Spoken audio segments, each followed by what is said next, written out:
میں اس وقت جس ملک میں موجود ہوں یقین ہی نہیں ہوتا کہ پاکستان نے 1963 میں اس ملک کو قرضہ دیا تھا۔ میں ہوں اس وقت جرمنی میں، اور ورلڈ وار 2 کے بعد جرمنی بالکل تباہ ہو چکا تھا۔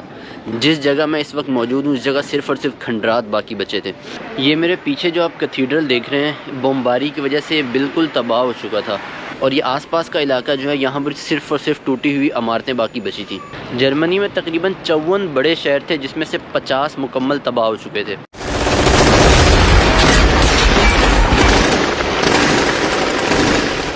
اکانومی بالکل صفر ہو چکی تھی، لوگوں کے پاس کھانے کے لیے پیسے نہیں تھے اور رہنے کے لیے چھت نہیں تھی۔ ایسے میں جرمنی کو امداد کی ضرورت تھی، تو 14 ملکوں نے جرمنی کی امداد کی تھی، جس میں سے ایک پاکستان بھی تھا۔ پاکستان نے تقریباً جرمنی کو 12 کروڑ روپے قرض دیا تھا۔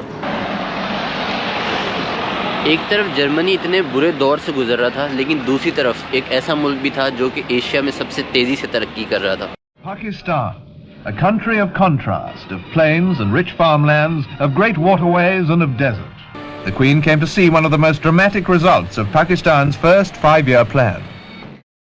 جی ہاں، پاکستان کو اس وقت سب سے تیزی سے ابھرتی ہوئی اکانومی کے نام سے جانا جاتا تھا۔ فورن ٹورسٹ پاکستان کی سڑکوں پر نظر آتے تھے۔ کوئین الزبتھ کا پاکستان آنا، پاکستان کی سڑکیں صاف شفاف ہونا، انڈسٹری گرو کر رہی تھی۔ حبیب بینک پلازا کی جب بلڈنگ بنی تھی تو چائنیز حیران ہو گئے تھے کہ اتنی بڑی بلڈنگ، کیونکہ اس وقت وہ ساؤتھ ایشیا کی سب سے بڑی بلڈنگ تھی۔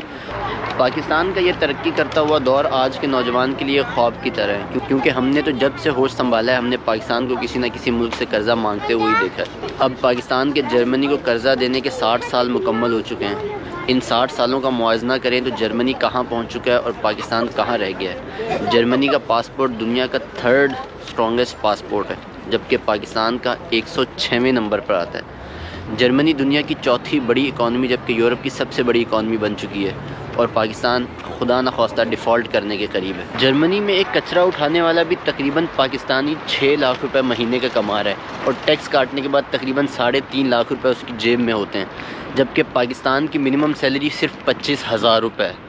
اس بات سے اندازہ لگایا جا سکتا ہے کہ یہاں کا نچلا طبقہ بھی کتنی سکون سے زندگی یہاں پر گزار رہا ہے۔ جرمنی ہم سے اتنا آگے کیسے نکل گیا؟ اس کی ایک وجہ ہے کہ جرمنی نے تعلیم پر پیسہ بہت لگایا۔ یہ نہ کہ صرف اپنے شہریوں کو مفت میں تعلیم دیتے ہیں، بلکہ دنیا بھر کے نوجوانوں کو جو بھی جرمنی میں پڑھنے کے لیے آتا ہے without any tuition face in کو پڑھاتے ہیں۔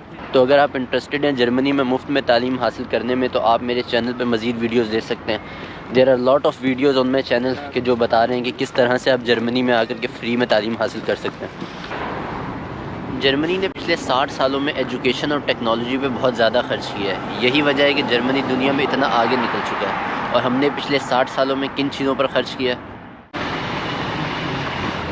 اس لیے آئی انکریج آور یوتھ کہ وہ کسی طرح سے بھی بس باہر نکلیں، وہ اسٹڈی کے لیے نکلیں، وہ ورک ویزا پر نکلیں، یا وہ وزٹ کے لیے نکلیں، بس کسی طرح بھی باہر نکلیں اور دیکھیں کہ کس طرح سے یہ قومیں بدل رہی ہیں، کس طرح سے ان کی سوچ روٹی کپڑا اور مکان سے آگے نکل چکی ہے۔